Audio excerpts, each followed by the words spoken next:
हरि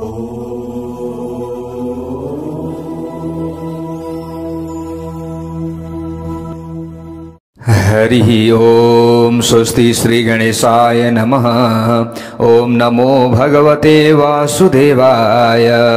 निगमकल्पतरोर्गलितं फलं शुकमुखादमृतद्रवसंयुतं पिबत भागवतं रसमालयं मुहुरहो रसिका भुवि भावुका।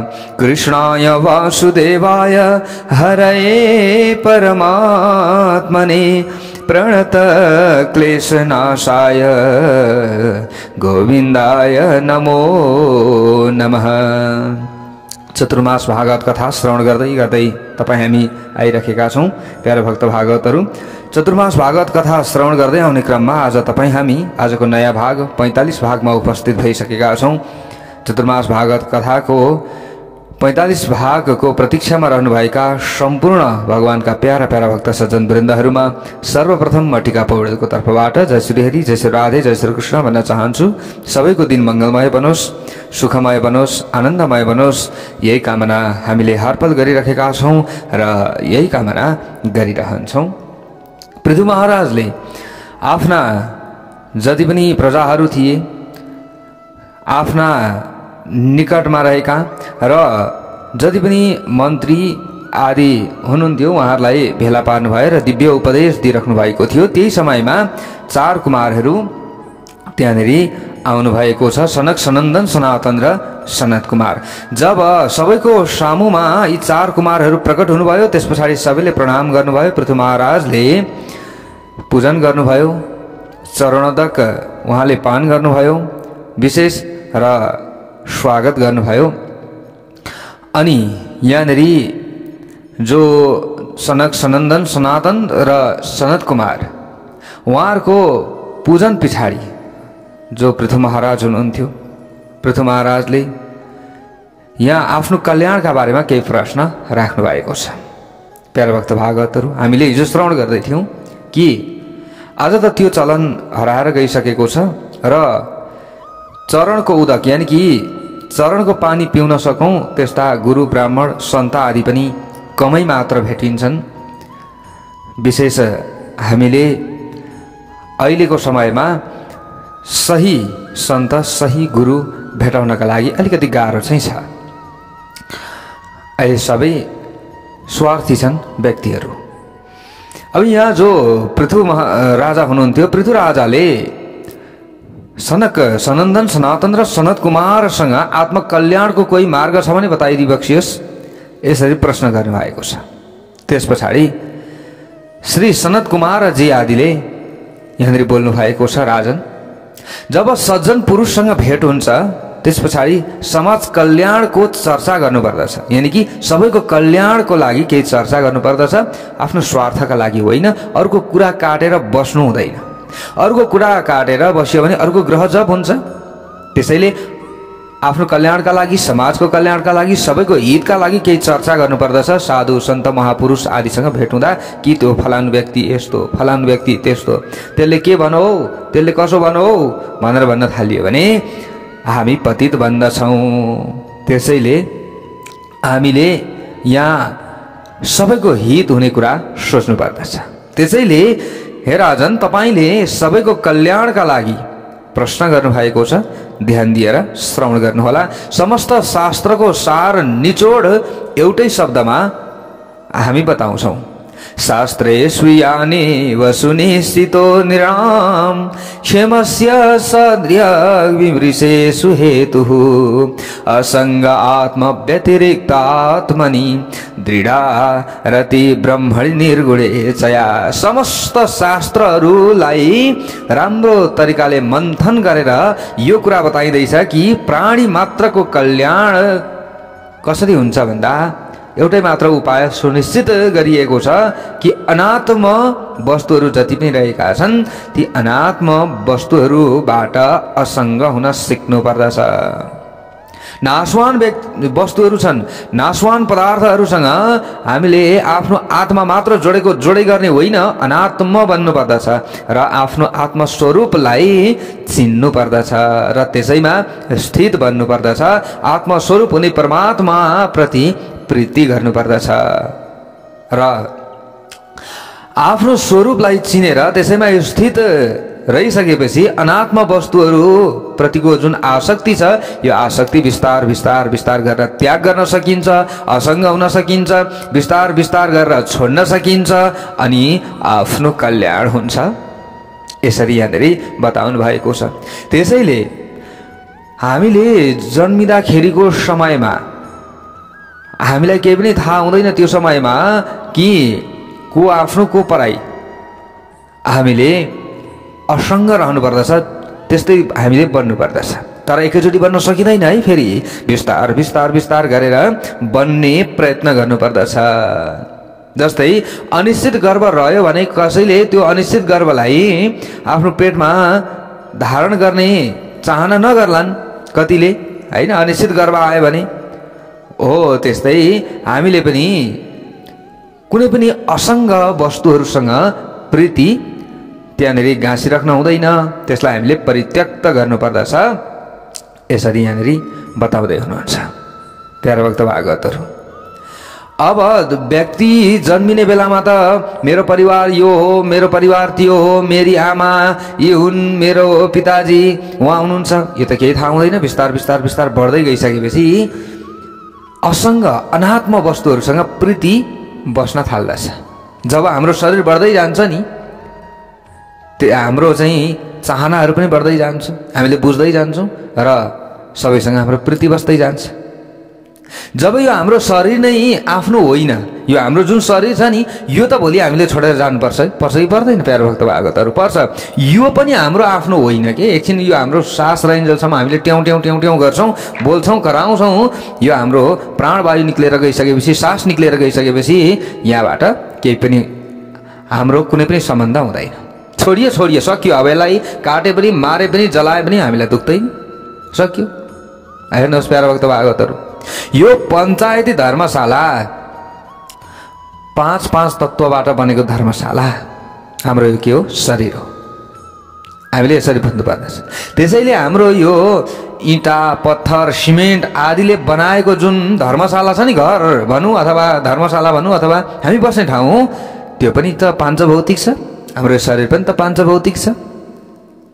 अब यो आफ्नो शरीर त आफ्नो रहँदैन भने हामीले घर, आफ्नो जग्गा यीसँग धेरै प्रीति राखिराख्न हुँदैन। अनात्म वस्तुहरूसँग आसक्ति ज्यादा हामी रहनु हुँदैन कि ठिक्क हामीलाई चाहिँदा औषधि उपचार गर्ने खर्च पुगोस् त्यति धेरै हामीले यताउता गरेर केही फाइदा छैन। हेर्नुहोस् यहाँनिर अब हामीले बताएको कुरा होइन यो कि सनक सनन्दन र सनत कुमार जुन 4 कुमारहरू हुनुहुन्छ, सनक सनन्दन सनातन र सनत कुमार, उहाँहरूले पृथ्वी राजालाई दिएको यो दिव्य उपदेश हो। र हामीले बुझ्नु पनि पर्दछ कि हो हामीले आफ्नो व्यवहार चलाउनका लागि त चाहिन्छ नि त, सम्पत्ति चाहियो, घर चाहियो, सबैसँग व्यवहार राम्रो गर्नु पर्यो। तर पनि यो भोलि हामीले छोडेर जानै पर्दछ है। धेरै आसक्त चाहिँ हामी बन्नु हुँदैन भन्ने हो। अब आफ्नो जुन समय छ, परिस्थिति छ, त्यो अनुसार पनि त चल्न त सिक्नु पर्यो। त्यतिखेरको अवस्था त्यस्तै थियो, अहिलेको अवस्थासँग पनि त हामी त भिज्नु त पर्यो नि प्यारा भक्त भागवतहरू। तर धेरै चाहिँ आसक्ति हामी हुनु हुँदैन है भन्ने कुरालाई पनि हामीले भुलिएन भने अवश्य पनि हाम्रो कल्याण हुन्छ। कुरा यो हो। र मेरो नाम यो हो, म बलियो छु, म कमजोर छुइनँ, मेरो शरीर मजबुत छ, यी मेरा माताजी, यी मेरा पिताजी, यी मेरा मामाजी, होइन, हाम्रो फुपू, हाम्री दिदी, हामीले सबैसँग नाता गाँसिरहेका छौँ। अब लोक व्यवहारका लागि गाँस्नु पनि पर्यो। तर धेरै माया, धेरै प्रीति, चिप्लो गाँस्ने, यताउता हरेक कुराहरूको चाहिँ आफूले ज्यादा चाहिँ विभिन्न चाहिने कुरामा पनि नचाहिने कुरामा पनि खोजिराख्ने, त्यसरी गर्नु हुँदैन। ठिक्क चाहिने कुरा के हो, सही कुरा के हो, त्यसलाई मात्र पक्रिएर अगाडि बढ्ने, आफ्नो व्यवहार आफूले निभाउने अनि परमात्माको ध्यान आफूले गर्ने, परमात्माप्रति हामीले आसक्त रहने, आफ्नो यी अनात्म वस्तुहरूसँग ज्यादा आसक्त नरहने यसो गर्नुपर्दछ। त्यो नै के हो? जीवको कल्याणको साधन हो है पृथु राजा।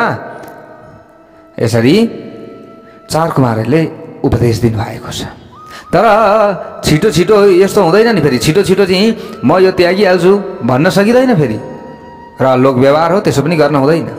बिस्तार बिस्तार गरेर यो माया मोहबाट निवृत्त रहन सिक्नु पर्दछ।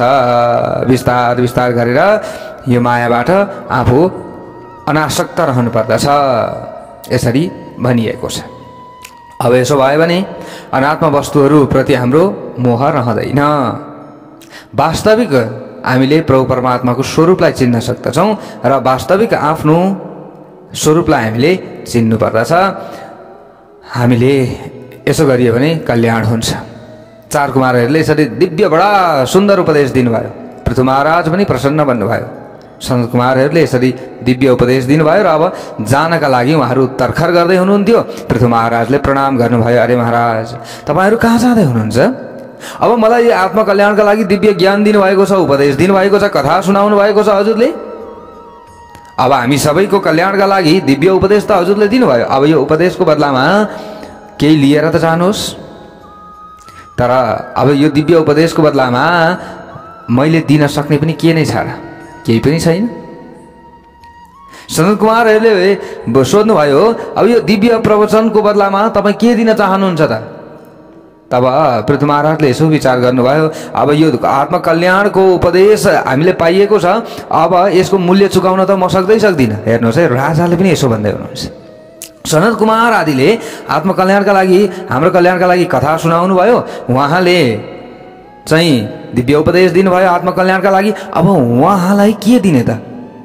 अलिकति पैसा दिउँ? त्यो त होइन, त्यसले त पुग्दैन। अलिकति केही दिउँ त, सुनचाँदी गरगहना? यो आत्मकल्याणका लागि जुन वचन आजसम्म प्राप्त गर्न सकिएको थिएन, आज मैले प्राप्त गर्दैछु त्यो आत्मकल्याणको लागि ती वचनहरू, ती शब्दहरू, ती बाणीहरू।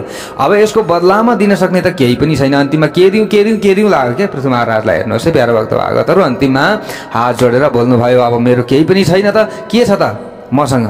हजुरहरूले नि भन्नुभएको छ यी सबै के हुन्? परमात्माका प्रसाद हुन्।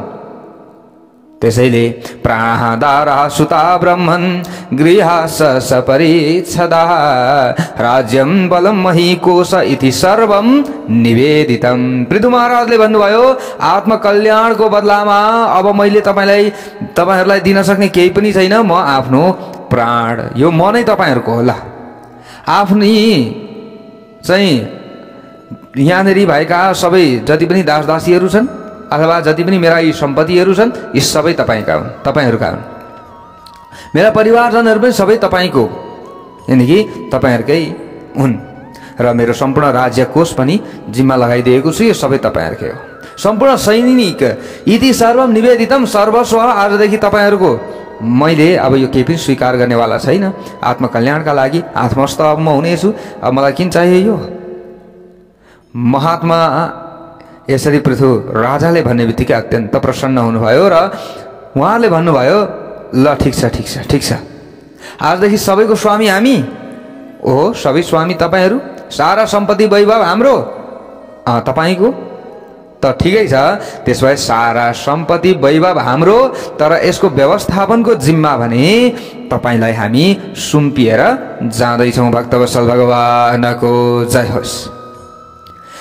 हाम्रो सम्पत्ति दायित्व सम्हाल्ने तपाईँको।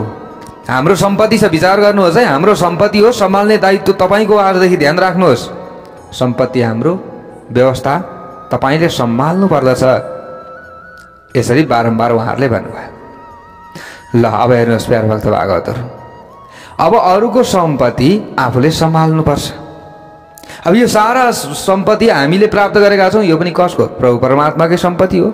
जति पाइएको छ यो हामी आफैले निर्माण गर्दा हुनेवाला केही पनि छैन। यहाँ हामी आफैले निर्माण गर्दा हुने थियो भने पैसा ड्याङ्की ड्याङ छाप्दा हुन्थ्यो होइन? ड्याङ्की ड्याङ हामीले चाहिँ कल्पना गरेर चाहिँ निर्माण गर्दा हुन्थ्यो। यहाँ त हुनेवाला केही पनि छैन। यहाँ त प्रभु परमात्माले हामीले गरेको कर्म अनुसार जति दिनुहुन्छ त्यति हामीले प्रसादको रूपमा थाप्ने हो।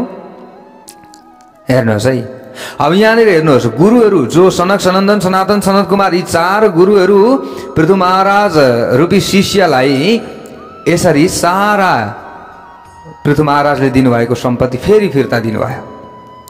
ल सम्पत्ति हाम्रो तर व्यवस्थापनको जिम्मा तपाईँको भनेर यसरी भनिदिनु भयो। ल हेर्नुहोस् है, अब गुरु पनि यस्तो हुनु पर्यो, शिष्य पनि यस्तो हुनु पर्यो। यसको भाव प्यारा भक्त भागवतहरू, गुरु शिष्यबाट सबै कुरा म लिउँ भन्नु भएन। गुरुले समर्पण, शिष्यले सबै कुरा सर्वस्व समर्पण गर्दै आहा आजदेखि त म खतरा भएँ भनेर सबै सम्पत्तिको मालिक गुरु हुनु भएन। फेरि त्यसको जिम्मा यजमानलाई नै दिनु पर्यो, शिष्यलाई नै दिनु पर्यो।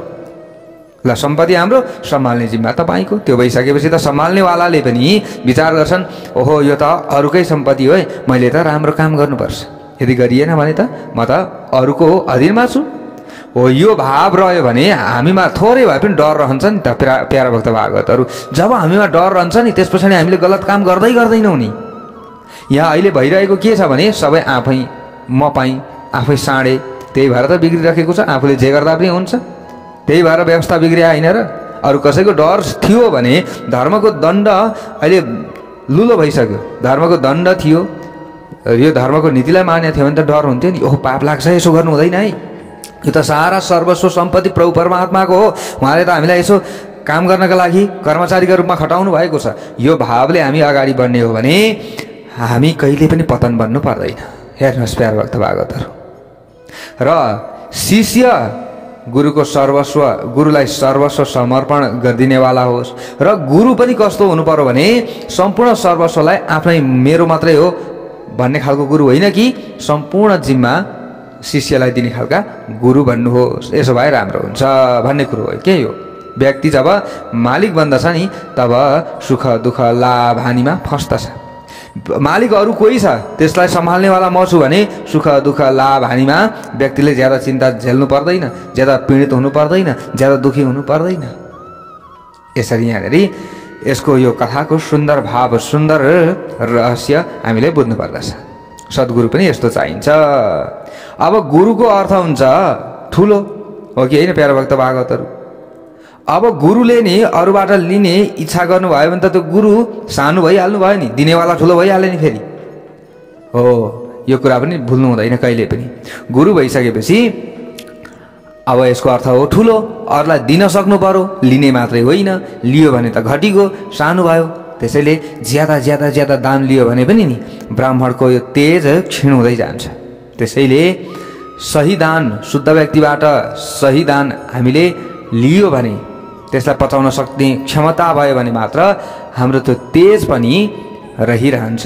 भक्तवत्सल भगवानको जय होस्। दिव्य उपदेश यहाँनिर जो सनत कुमार जी हुनुहुन्थ्यो उहाँहरूले दिनुभयो, 4 कुमारहरूले। त्यसपछि अन्तर्ध्यान हुनुभयो। मैत्रेयजीले भन्नुहुन्छ, विदुरजी अब जो यिनै पृथु राजा हुनुहुन्थ्यो यिनैको वंशमा अगाडि गएर प्राचीन बर्ही हुनुभयो।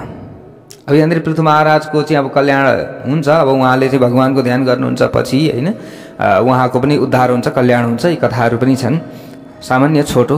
अब त्यसलाई लम्ब्याइराख्नु परेन कि अब उहाँकै वंशमा अगाडि गएर प्राचीनवरी नाम गरेका राजा हुनुभयो। प्राचीनवरी बडा कर्मकाण्डी हुनुहुन्थ्यो प्यारा भक्त भागवतहरू।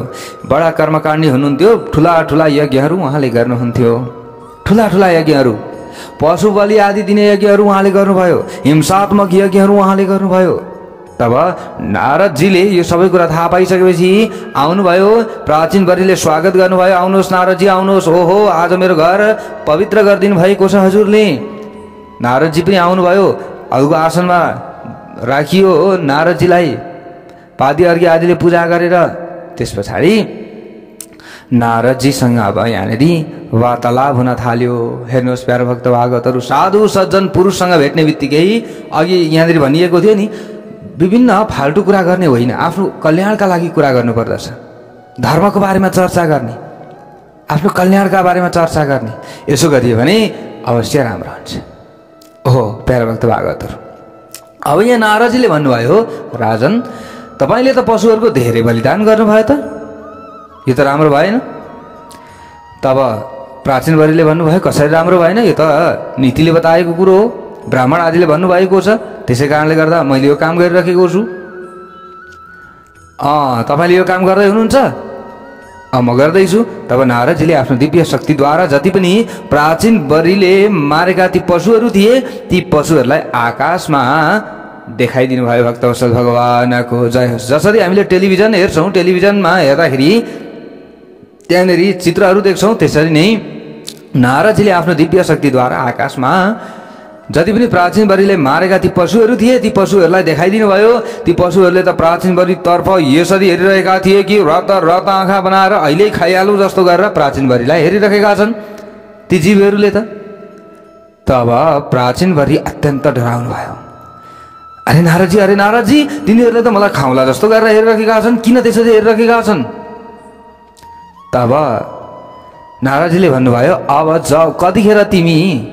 कतिखेर तपाईँ आफ्नो यो देहलाई त्यागेर जानुहुन्छ, त्यस पछाडि बदला लिउँ भनेर यिनीहरूले हेरिरहेका छन्। अब तपाईँको यो देह रहन्जेलसम्म त उनीहरूले बदला लिन पाउँदैनन्, सक्दैनन्। जब तपाईँको मृत्यु हुन्छ, मृत्यु भइसकेपछि उनीहरूले बदला लिनेछन्। जतिलाई मार्नु भएको छ नि तपाईँले, हो तिनीहरूले बदला लिनेछन् है, बदला लिनेछन्। हेर्नुहोस् है, नारदजीले प्राचीन बरीलाई कस्तो दिव्य सुन्दर उपदेश दिनुभएको छ श्रीमद् भागवत महापुराणमा। प्यारा भक्त भागवतहरू, यो हामीले बुझ्न जरुरी छ, हामीले यसलाई चिन्तन मनन गर्न जरुरी छ। हामीले हत्या गरेका जीवले भोलि पनि हाम्रो मृत्यु पश्चात हामीबाट उनीहरूले बदला लिन्छन्। नारदजीले यो यहाँनिर हामीलाई सम्झाउँदै हुनुहुन्छ प्राचीन बरीलाई उपदेश दिएर। तब प्राचीन बरीले अत्यन्त डराउनु भयो र भन्नुभयो, अरे नारदजी यस्तो पनि हुन्छ र? किन हुँदैन? हुन्छ। भोलि तपाईँको मृत्यु भइसकेपछि यिनीहरूले लुची लुची तपाईँको मासु खानेछन्, लुची लुची। हो, तपाईँ पनि उनीहरूकै स्वरूपमा पुग्नुहुन्छ नि त भोलि। त्यतिखेर बदला लिनेछन्। अत्यन्त डराउनु भयो प्राचीन बरी, अत्यन्त डराउनु भयो। अरे नारदजी, यो त वैदिक विधान थियो, कर्मकाण्डी ब्राह्मणहरूले यस्तै नियम बताउनु भयो त मैले गरेँ, अब मेरो के गल्ती? तब नारदजीले भन्नुभयो, गलत, यो कुरा गलत हो।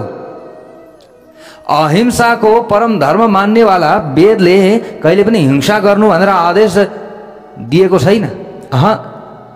वेद भगवानले कहिले पनि हिंसा गर्नु है भनेर भनेको छैन। पशुन पाही, पशुको रक्षा गर, पशुहरूको रक्षा गर, पशुहरूको रक्षा गर भनेर वेद भगवानले भन्नुभएको छ। त कसरी हिंसा गरे त ब्राह्मणहरूले? कसरी वैदिक विधान हुन सक्छ? यो हुन सक्दैन।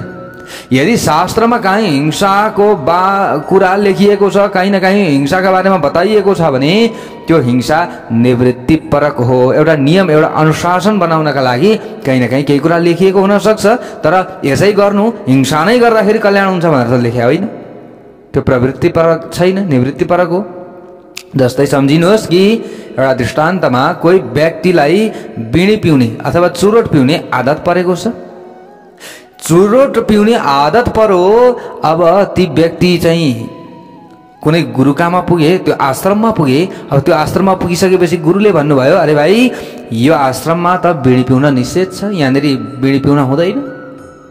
त्यस पछाडि ती शिष्यले बोले गुरुसँग, गुरुजी मेरो त आदत परेको छ, म त बिडी नपिकन रहन सक्दिनँ, मैले त बिडी पिउनै पर्दछ गुरुजी, म त सक्दिनँ, खटपट हुन्छ, चिन्ता हुन्छ, भोलि म डिप्रेसनमा जान्छु, समस्या हुन्छ। गुरुजीले पनि यसो विचार गर्नुभयो, हो साँच्चै कुनै पनि आदत छुटाउनका लागि सजिलो छैन। व्यक्तिलाई त्यो आदत, त्यो कुलतबाट बाहिर निकाल्न खोजियो भने खोज्नु त पर्दछ, तर बिस्तार बिस्तार बिस्तार गरेर निकाल्नु पर्दछ। एकैचोटि निकाल्न खोजियो भने त व्यक्ति डिप्रेसनमा जान्छ, उसमा छटपटाहट बढ्छ, कहाँ जाउँ के गरौँ हुन्छ, भोलि आत्महत्या पनि गर्न सक्छ व्यक्तिले, कुनै पनि कुलतबाट एकैचोटि छुटाउन खोज्दा। तर कहीँ सुधार केन्द्रमा लान्छौँ हामी, अथवा कहीँ लगेर हामीले बिस्तार बिस्तार बिस्तार बिस्तार गरेर त्यो कुलतबाट बाहिर निकाल्ने प्रयत्न गरियो भने फेरि व्यक्तिले बुझ्छ। आत्मकल्याणको ज्ञान दिनुपर्छ, जनचेतना जगाउनु पर्दछ, उसलाई सही शिक्षा दियो भने उसले बुझ्छ र बिस्तार बिस्तार छोड्छ। गुरुजीले पनि यो विचार गर्नुभयो र उहाँले सोच्नुभयो, ल ठिकै छ, ल तिमीलाई ए बाबु खानै छ होइन त, खानै छ, ल त्यसो भए शनिबारको दिन तिमीलाई छुट्टी छ, ल अरू तिमीले 6 दिन नखानु, एउटा शनिबारको दिन ल तिमीले खानु। गुरुजीले यसरी आदेश दिनुभयो। किन भन्दा उसको आदत छुटाउनको लागि दिनुभएको है। फेरि प्यारो भक्त भागवतहरू उसलाई शनिबार चाहिँ खानु नै भनेर आदेश दिएको होइन कि त्यो आदत छुट्छ, यति गऱ्यौ यति गऱ्यौ यसरी गर्दै गयो भने अब फेरि 15 दिनमा एकचोटि खानेछौ, फेरि त्यस पछाडि 1 महिनामा एकचोटि खाउला, त्यस पछाडि बिस्तार बिस्तार गरेर तिम्रो आदत छुट्छ। त्यसैले हे शिष्य तिमीले अब यहाँ 6 दिन चाहिँ खाँदैन खानु, ल शनिबारको दिन खानु भनेर गुरुजीले भनिदिनु भयो। अब के भयो त यहाँ भन्दा जब शनिबार आउँथ्यो नि ती शिष्यले सबैलाई भन्न थाले, ओहो आज त जति पनि बिडी पिउनेवाला हुनुहुन्छ, सिगरेट पिउनेवाला हुनुहुन्छ, तपाईँहरू आउनुहोस्, शनिबार हो शनिबार। ल शनिबार चाहिँ के बिडी पिउनु पर्दछ त? सबैले सोधे। गुरुजीले भन्नुभएको छ शनिबार बिडी पिउनु भनेर भन्नुभएको छ। अब शिष्यले हेर्नुहोस् है, गुरुजीले भन्नुभएको थियो आदत छुटाउनका लागि बिस्तार बिस्तार गरेर, तर अब ती व्यक्तिले नियम नै बनाए कि झन् सबैलाई भेला पारेर शनिबार चाहिँ बिडी पिउनुपर्छ अरे भनेर नियम बनाइदिएला। हेर्नुहोस् है, अब सबैले पिउन थाले, झन् पिउन थाले व्यक्तिले, झन् धेरै व्यक्तिले पिउन थाले। ल हेर्नुहोस्, तर गुरुजीले त आदत छुटाउनका लागि भन्नुभएको थियो प्यारा भक्त भागवतहरू, तर नियम बन्यो उल्टो। त्यस्तै त्यस्तै परोक्षवादो वेदोयम बाला नामनुशासनम। वेद भगवान परोक्षवादी हुनुहुन्छ। काहीँ पनि हिंसाको कुरा उहाँले बताउनुहुन्न। हिंसा कसरी रोक्न सकिन्छ त्यसको बारेमा कुनै न कुनै नियम बनिएको होला, उपाय बनिएको होला। हिंसा गर्नै छ भने कुनै पनि अमुक कुनै पनि यज्ञमा अमुक कुनै पनि पशुको बलिदान गर, यो के गर्नका लागि, हिंसा कम गर्नका लागि कुनै नियम बनाइएको होला कहीँनेरि। तर यहाँनिर मासु खानैकै लागि होइन, मांस खानैकै लागि अथवा चाहिँ यहाँनिर चाहिँ पशुको हत्या गर्नका लागि त नियम बनाइएको होइन। यदि गर्नै छ, होइन सक्दैनौ, आदत परिगयो, बानी परिगयो भने यस्तो यस्तोमा चाहिँ अलिअलि गर्नु है भनेर कहीँनिर बताइएको भए पनि त्यसलाई सर्टिफिकेट बनाएर अगाडि बढाउनु त भएन।